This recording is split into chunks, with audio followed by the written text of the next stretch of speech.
Okey, hai. Selamat tengah hari semua. Jadi pada hari ini kerana kita melakukan pengajaran secara offline, jadi cikgu berikan sedikit nota dan juga latihan kepada kamu lah.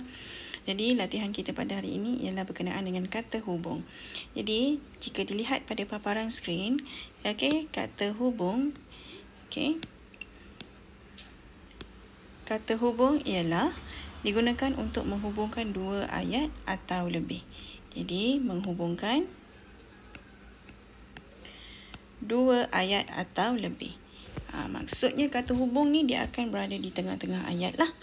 Okey, jadi terdapat 9 kata hubung yang akan kita belajar pada hari ini. Yang pertama ialah jika, semasa, apabila, supaya, kerana, dan, bahawa, yang dan ketika. Jadi, maksud jika ialah menunjukkan syarat. Jika dalam bahasa Inggeris biasa kita akan gunakan if lah. Okey, if. Okey, contoh ayat ialah saya akan pergi ke kedai jika tidak hujan. Contoh ayat kan. Okey, contoh ayat cikgu tulis di sini. Saya akan ke kedai jika tidak hujan. Dapat lihat Okey, jika dekat sini. Okey. Seterusnya perkataan yang kedua ialah semasa. Okey, perkataan yang kedua ialah semasa. Okey, semasa pula menunjukkan masa. Semasa menunjukkan masa. Okey, contoh. Okey, masa ialah waktu lah. Okey, contoh ayat ialah saya sedang tidur semasa ayah pulang. Okey, maksudnya ialah ketika ayah dia pulang, dia sedang tidur. Okey, semasa. Okey, seterusnya perkataan yang ketiga ialah apabila. Sama juga macam semasa, menunjukkan masa. Okey, menunjukkan masa. Jadi contoh ayat untuk apabila. Okey. Siti mengambil payung apabila hujan. Contohlah semasa hujan tu Siti mengambil payung. Jadi dia punya kata hubung ialah apabila. Okey, seterusnya bahawa. Okey, bahawa ni dia menjelaskan isi. Menjelaskan isi. Okey, jadi apakah isi? Contohnya, contoh ayat kita perlu tahu bahawa isinya apa? Kita perlu we must to know. Kita perlu tahu bahawa menjadi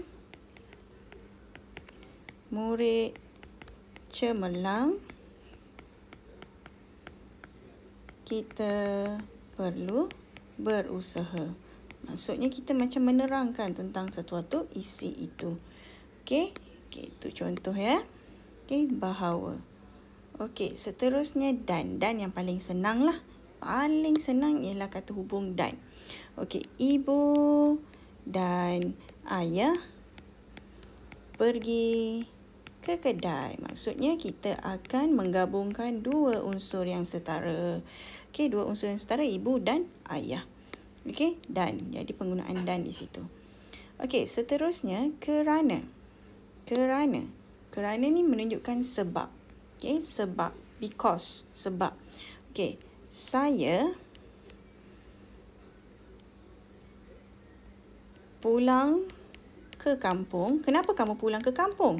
Biasa kalau tanya, dia akan guna kerana, kan?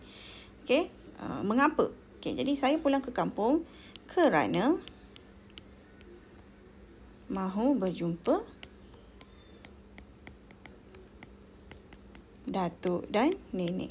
Datuk dan nenek. Okey, itu maksud dia sebab lah. Okey, sebab. Jadi pulang ke kampung kerana. Okey, seterusnya ialah supaya. Apa itu supaya? Okey, supaya pun sama juga tujuan. Kita perlu menggosok gigi supaya sentiasa terjaga. Contohlah, supaya sentiasa terjaga ataupun cikgu buatlah supaya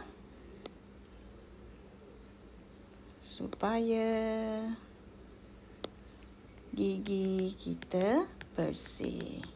Okey, supaya gigi kita bersih. Okey, ini contoh ya, supaya. Samalah tujuan. Okey, seterusnya kita pergi dekat ketika. Ketika tadi sama dengan semasa, apabila, samalah. Okey, ketika menunjukkan masa juga. Jadi kita buat ayat. Ibu menggoreng mi ketika anak-anaknya menonton televisyen. Maksudnya pada waktu yang sama lah kan, lebih kurang. Menonton televisyen. Okey, jadi itulah ketika. Yang ni tadi cikgu lupa pula nak buat ni. Supaya. Okey, dan akhir sekali kita pergi dekat yang. Okey, yang ialah kata hubung pancangan. Okey, menghubungkan ayat utama dan sampingan. Okey, jadi kita senang sajalah yang ni. Basikal yang berwarna merah itu kepunyaan Ali. Contohlah. Okey, jadi kita hubungkan dia. Jadi basikal apa? Basikal yang berwarna merah itu. Jadi cikgu harap kamu faham penggunaan kata hubung yang cikgu berikan ini. Dan kalau boleh, tulis dalam buku PM1 maksudnya. Okey, maksud kata hubung ini. Okey, tulis maksud, tulis contoh dan juga tulis contoh ayat. Jika kamu ingin tulis contoh ayat kamu sendiri pun boleh. Baiklah, itu sahaja pada hari ini dan cikgu akan berikan juga link untuk game Blue Card untuk kamu laksanakan. Baiklah, terima kasih semua. Kita jumpa lagi.